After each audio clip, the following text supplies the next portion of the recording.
Luto na ang ating toron na may cheese sa loob. Oh, takam na takam na mi.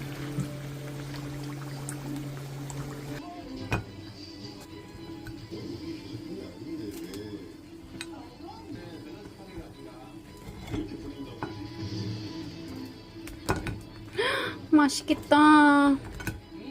May cheese to sa loob. May cheese. Yung iba naman is saging lang. Wow! Medyo palamigin lang natin ng unti kasi mainit pa to pag kinain. Tingnan nyo yan. Gusto ko na kainin yung may cheese. May hidden cheese sa loob. Ayan yung cheese.